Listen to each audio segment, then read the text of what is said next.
नमस्कार दोस्तों, आपका मेरे चैनल पर स्वागत है। दोस्तों, आज हम सुनेंगे तीसरी पुतली चंद्रकला की कथा। तीसरे दिन राजा भोज ने राजदरबार में उपस्थित गणमान्य व्यक्तियों के समक्ष जैसे ही सिंहासन पर बैठने के लिए अपने कदम आगे बढ़ाए, तभी सिंहासन से चंद्रकला नाम की तीसरी पुतली प्रकट होकर उनके सामने आ खड़ी हुई और उनका रास्ता रोकते हुए बोली, अपने शारीरिक लक्षणों या सुंदरता से ही कोई महान नहीं होता। राजा भोज, कर्म और ज्ञान की उपलब्धि भी जरूरी होती है। तुम राजा तो हो ही, लेकिन इस सिंहासन पर बैठने के अधिकारी तभी होंगे जब तुम्हें अपने कर्म और ज्ञान के बारे में पूरी जानकारी हो। मैं तुमसे यही कहना चाहता हूं कि पहले अपने को इस योग्य बना लो। तुम्हें यदि मेरी बात का विश्वास नहीं है तो सुनो, मैं तुम्हें आंखों देखी एक कथा सुनाती हूं। यह कहकर पुतली ने कथा सुनानी आरंभ कर दी। एक बार विक्रमादित्य के सैनिक एक साधारण सी वेशभूषा वाले एक युवक को पकड़कर राज दरबार में ले आए। वह युवक रात में बहुत सारे धन के साथ संदिग्ध हालत में कहीं जा रहा था। उसकी वेशभूषा से नहीं लग रहा था कि वह इस धन का मालिक है। इसलिए सैनिकों को लगा शायद यह कोई चोर है और चोरी के धन के साथ कहीं चंपत होने की फिराक में है। यही सोचकर वे उसे राजा के पास ले आए थे। विक्रमादित्य ने उस युवक से पूछा, तुम कौन हो और इतना सारा धन तुम्हारे पास कहाँ से आया? युवक बोला, महाराज, मैं एक धनाढ्य स्त्री के यहाँ नौकरी करता हूँ। यह सारा धन उसी ने मुझे दिया है। यह सुनकर विक्रमादित्य की जिज्ञासा बढ़ गई। उन्होंने कहा, उस स्त्री ने यह धन तुम्हें क्यों दिया है और ये लेकर तुम कहाँ जा रहे हो? युवक बोला, महाराज, उस स्त्री ने मुझे धन देकर अमुक जगह प्रतीक्षा करने को कहा था। दरअसल बात यह है कि मेरा उस स्त्री के साथ अनैतिक संबंध है। उसने मुझसे कहा कि मैं अपने पति की हत्या करके जल्दी ही तुमसे मिलूंगी, फिर दोनों सारा धन लेकर कहीं दूर चले जाएंगे और आराम की जिंदगी व्यतीत करेंगे। यह सुनकर विक्रमादित्य ने युवक की बातों की सत्यता जानने के लिए तुरंत उसके बताए पते पर अपने सैनिकों को भेज दिया। सैनिकों ने आकर राजा को खबर दी कि उस कुलटा स्त्री को इस युवक के पकड़े जाने की खबर मिल चुकी है। अब वह इस बात के लिए विलाप करते हुए लोगों से सहानुभूति प्राप्त कर रही है कि लुटेरों ने सारा धन लूटकर उसके पति की हत्या कर दी है। अब वह अपने पति की चिता पर खुद को पतिव्रता साबित करने के लिए सती होने की योजना बना रही है। यह सुनकर विक्रमादित्य को त्रिया चरित्र पर बड़ा दुख हुआ। उन्होंने उस युवक को कारागार भेजने की बजाय अपने ही महल में रख लिया। अगले दिन सुबह विक्रमादित्य अपने कुछ सैनिकों और उस युवक को लेकर उस स्त्री के घर पहुंचे। वहां का दृश्य देखकर विक्रमादित्य चकित रह गए। वह स्त्री अपने पति की चिता पर बैठ चुकी थी और चिता को अग्नि लगने वाली ही थी कि तभी विक्रमादित्य ने चिता में अग्नि देने वाले ब्राह्मण को रोक लिया और बंदी बनाए गए युवक के साथ आगे बढ़कर स्त्री से बोले, इस युवक को पहचानो। फिर उन्होंने धन की थैली उसे दिखाते हुए कहा, यह युवक इस धन के साथ पकड़ा गया था। इसने हमें सब कुछ बता दिया है। अब चिता से नीचे उतरो और सजा पाने के लिए तैयार हो जाओ। यह सुनकर स्त्री कुछ क्षणों के लिए भयभीत हो गई, लेकिन दूसरे ही पल उसने निडरता से कहा, महाराज, मेरे चरित्र पर उंगली उठाने से पहले अपनी छोटी रानी के चरित्र की जांच कर लो। इतना कहकर वह बिजली की सी फुर्ती से चिता में कूदी और ब्राह्मण के हाथ से जलती हुई लकड़ी छीनकर चिता में आग लगा ली और स्वयं चिता में कूदकर सती हो गई। उस स्त्री की ऐसी करतूत देखकर विक्रमादित्य एकदम स्तब्ध रह गए। उन्होंने सोचा, अब उसे राजदंड तो दिया नहीं जा सकता। इसीलिए वे अपने सैनिकों सहित वापस अपने महल लौट आए। महल में आकर वे अपने शयन कक्ष में लेट गए। उस स्त्री का कथन बार बार उनके दिमाग में कौंध रहा था। उन्हें नींद नहीं आ रही थी, उन्हें बेचैनी हो रही थी।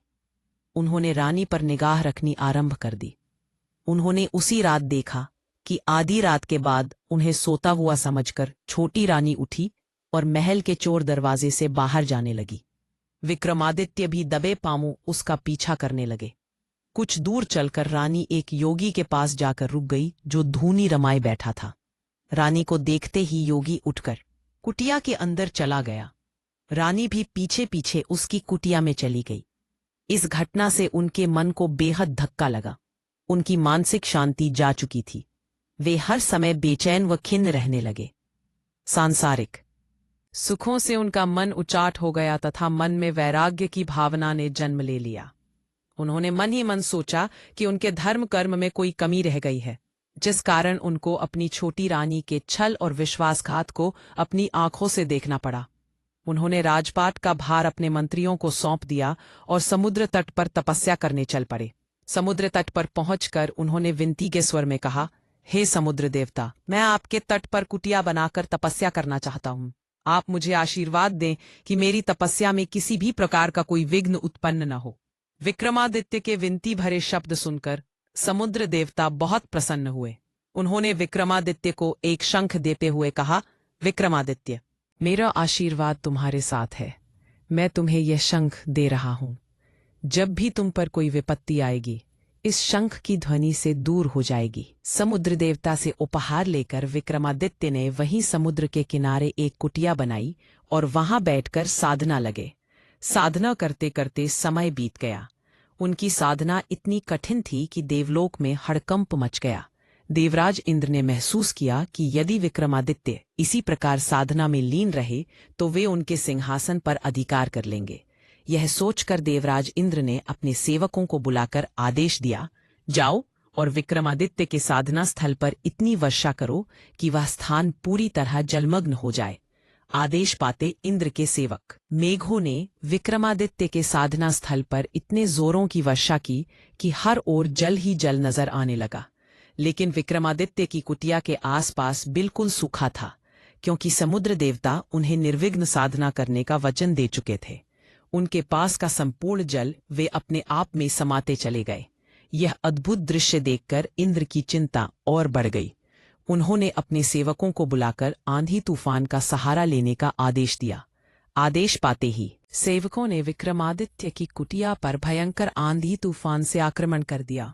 कुटिया एक ही झटके में हवा में उड़कर तिनके तिनके होकर बिखर गई। तूफान पूरे वेग से विक्रमादित्य को हवा में उड़ा लेना चाहता था। तभी विक्रमादित्य को समुद्र देवता द्वारा दिया गया शंख याद आ गया। उन्होंने जोर से शंख को फूंका। शंख से एक तेज ध्वनि के साथ ही आंधी तूफान बंद हो गया। वहां ऐसी शांति छा गई मानो कभी आंधी आई ही न हो। अब तो इंद्रदेव और भी चिंतित हो गए। उनकी समझ में कुछ नहीं आ रहा था कि विक्रमादित्य की साधना कैसे रोकी जाए। तभी उन्हें तिलोत्तमा अप्सरा की याद आई। वह अनुपम सुंदरी थी। उन्होंने सोचा, अब तिलोत्तमा ही विक्रमादित्य को अपने प्रेम जाल में फंसाकर उनकी तपस्या भंग कर सकती है। उन्होंने तिलोत्तमा को बुलाया और उससे कहा, पृथ्वीलोक का यशस्वी राजा विक्रमादित्य अपनी अखंड साधना से हमारा राज सिंहासन छीनना चाहता है। तुम जाकर उनकी तपस्या भंग करो। तिलोत्तमा का रूप देखकर कोई भी कामदेव के वाणों से घायल हुए बिना नहीं रह सकता था। साधना स्थल पर उतरते ही उसने मनमोहक गायन और नृत्य द्वारा विक्रमादित्य की साधना में विघ्न डालने की कोशिश की। यह देखकर विक्रमादित्य ने शंख में फूंक मारी। शंख की ध्वनि फूटते ही तिलोत्तमा को ऐसा महसूस हुआ मानो उसके शरीर को भीषण लपटों ने छू लिया हो। वह घबराकर वहां से भाग गई और इंद्रदेव को सारी बात बता दी। अपनी सारी योजनाएं फेल होते देख इंद्रदेव ने अब स्वयं विक्रमादित्य की साधना भंग करने का निश्चय किया। वे एक ब्राह्मण के वेश में विक्रमादित्य के पास पहुंचे। वे जानते थे कि विक्रमादित्य याचकों को कभी निराश नहीं करते तथा सामर्थ्य अनुसार दान देते हैं। उन्होंने विक्रमादित्य से दान की याचना की। विक्रमादित्य ने आंखें खोली और पूछा, हुक्म करो ब्राह्मण देवता, आपको क्या चाहिए? जो मांगोगे अवश्य दूंगा। इंद्र रूपी ब्राह्मण बोला, महाराज, अगर आप मुझे कुछ देना ही चाहते हैं तो अपनी सारी साधना का फल मुझे दे दे। यह सुनकर विक्रमादित्य ने प्रसन्न होकर कहा, ब्राह्मण देवता, मैं अपनी साधना का संपूर्ण फल आपको अर्पित करता हूँ। इंद्र को और क्या चाहिए था? उन्हें अभयदान मिल गया था। उन्होंने तुरंत ब्राह्मण का वेश त्याग कर अपने वास्तविक रूप में आकर विक्रमादित्य को आशीर्वाद देते हुए कहा, विक्रमादित्य, मैं तुम्हें आशीर्वाद देता हूँ कि तुम्हारे राज्य में अतिवृष्टि और अनावृष्टि नहीं होगी। कभी तुम्हारे राज्य में सूखा नहीं पड़ेगा। यह आशीर्वाद देकर देवराज इंद्र अंतर्ध्यान हो गए। यह कथा सुनाकर पुतली बोली, सुना तुमने राजा भोज? ऐसे दानी और तपस्वी थे हमारे राजा विक्रमादित्य। उन्होंने अपनी तप और तपस्या से इंद्र का सिंहासन भी हिला दिया था और अंत में इंद्र को अपनी तपस्या का सारा फल भी दे दिया था। क्या तुमने कभी इतनी उदारता से अपनी साधना का फल किसी को दान में दिया है? अच्छी तरह सोच विचार कर लो। यदि हाँ तो तुम इस सिंहासन पर बैठ सकते हो, अन्यथा नहीं। यह कहकर पुतली अदृश्य होकर सिंहासन पर अपने स्थान पर समा गई। पुतली के इस प्रश्न का राजा भोज के पास कोई जवाब नहीं था, इसलिए वह उस दिन भी उदास होकर अपने महल में लौट आए। दोस्तों, मिलते हैं अगले वीडियो में चौथी पुतली कांतंदला की कथा लेकर। दोस्तों, वीडियो पसंद आया हो तो वीडियो को लाइक और शेयर जरूर करें, और अभी तक आपने हमारे चैनल को सब्सक्राइब ना किया हो तो सब्सक्राइब भी जरूर करना। आप सभी का धन्यवाद।